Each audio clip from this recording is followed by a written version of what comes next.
Hello दोस्तों, DSLR photography for beginners channel में आपका स्वागत है। उम्मीद करता हूँ कि आप खैरियत से होंगे। तो मेरे पिछले वीडियो में मैंने आपको एपर्चर की सेटिंग और उसके इफेक्ट के बारे में बताया था। आज मैं कुछ और सैंपल्स आपको दिखाऊंगा जिससे आपको ये कॉन्सेप्ट और क्लियर होगा कि कैसे हम जब एपर्चर को चेंज करते हैं तो उसका इम्पैक्ट हमारे बैकग्राउंड के जो ब्लरनेस है उस पर कैसे आता है। तो मैंने कुछ फ़ोटोज़ और खींची हैं और ये आपको समझने में मदद करेंगी कि डिफरेंट अपर्चर सेटिंग पे मेरा बैकग्राउंड का ब्लरनेस कैसा होता है। तो आइए देखते हैं। ये मेरी पहली फोटो है जिसकी अपर्चर वैल्यू f.6 है, सॉरी 5.6 है। तो ये 5.6 का जो नंबर है ये एक लो नंबर है। इसका मतलब हमारा एपर्चर बड़ा है, मतलब हमारे लेंस की ओपनिंग बड़ी है। और जब इस सेटिंग पे मैंने ये फ़ोटो खींची है तो आप देख सकते हैं मेरे फोरग्राउंड में ये लीव्स हैं और ये मेरा फोरग्राउंड है जो कि काफ़ी फोकस में है और मेरे जो बैकग्राउंड है वो काफ़ी ब्लर है, आप देख सकते हैं यहाँ पे। तो उसमें बहुत क्लैरिटी नहीं है। पीछे एक बिल्डिंग है जिसकी बालकनी या खिड़कियाँ हैं वो मुझे दिखाई दे रही है।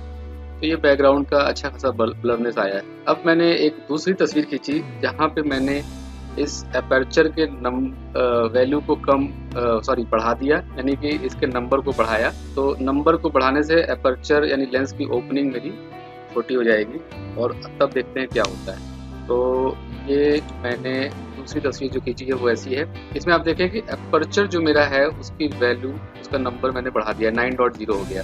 और 9.0 होने का मतलब है कि मेरे लेंस की ओपनिंग और छोटी हो गई।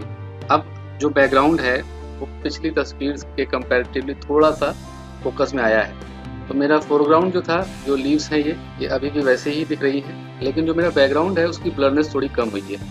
बहुत ज़्यादा कम नहीं हुई लेकिन फिर थोड़ी कम हुई है। एक बार फिर से देखते हैं। जो पिछली फ़ोटो थी उसका ब्लरनेस देखिए और जो ये फ़ोटो अब है, तो इसमें आप देख सकते हैं कि पीछे की बिल्डिंग थोड़ी सी क्लियर हुई है। ठीक है, तो ब्लरनेस मतलब कम हुई है।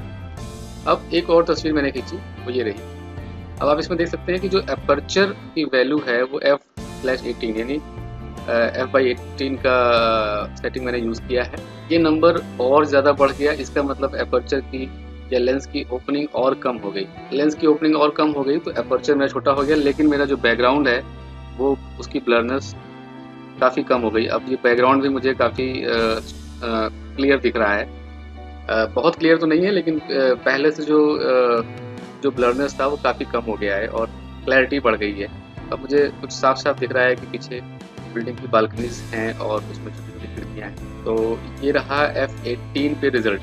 अब मैं एक फ़ोटो और आपको दिखाता हूँ और आप देखिए उसमें क्या सेटिंग है। तो ये फ़ोटो देखिए, मैंने जो मैक्सिमम अपर्चर नंबर पॉसिबल था यानी कि f/36, अब ये मैंने इसमें यूज़ किया है।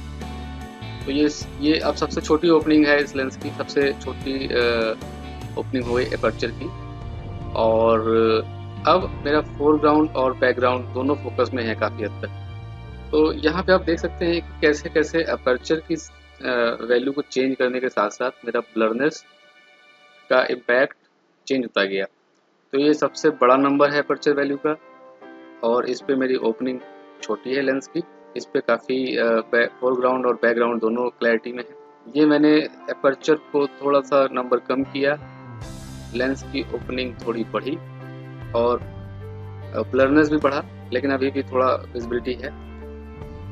ये f/9 है, अपर्चर नंबर और कम कर दिया, f स्टॉप और कम कर दिया, लेंस की ओपनिंग और बड़ी हो गई और पीछे का ब्लरनेस बढ़ गया। और ये रहा मेरा 5.6 पे रिजल्ट। इसमें भरपूर ब्लरनेस है पीछे बैकग्राउंड में और फोरग्राउंड मेरा फोकस में है। तो ये सबसे बड़ी ओपनिंग इस समय जो इस सेटिंग पे है वो 5.6 की है। तो लेंस की ओपनिंग बड़ी होने पे ब्लरनेस ज़्यादा होती है तस्वीर में और लेंस की ओपनिंग छोटी होने पे ब्लरनेस कम होती है।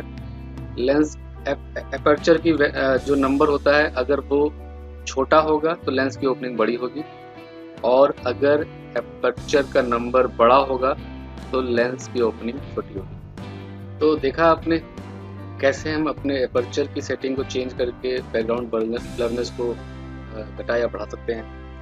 तो ये डिपेंड करता है कि हम कैसी तस्वीर खींचना चाहते हैं। अगर हमें चाहिए कि हमारा फोरग्राउंड और बैकग्राउंड दोनों फोकस में हो, तो इसके लिए हमें एफ स्टॉप वैल्यू का जो नंबर होगा वो ज़्यादा बड़ा लेना पड़ेगा, जैसे कि 8 या 9, 10, और जितना बड़ा होगा उतना ज़्यादा शार्पनेस होगी, उतना ज़्यादा डेप्थ ऑफ फील्ड, इसको डेप्थ ऑफ फील्ड भी बोलते हैं। और उस केस में हमारा ब्लरनेस नहीं होगा, शार्प होगा पूरा फोरग्राउंड भी और बैकग्राउंड भी। अगर हम एफ स्टॉप की वैल्यू को छोटा रखते हैं, कम वैल्यू रखते हैं, मतलब कि जैसे 3.5 या 4 या इससे भी कम 2.0, जिन लेंसेज में ये बड़े अपर्चर के जो लेंसेज होते हैं उसमें आप एफ स्टॉप 1.4 इस तरह की वैल्यूज पे भी ले जा सकते हैं। तो जितना लोअर वैल्यू होगा एफ स्टॉप का, उतनी बड़ी लेंस की ओपनिंग होगी, आपका ब्लरनेस बहुत ज़्यादा होगा।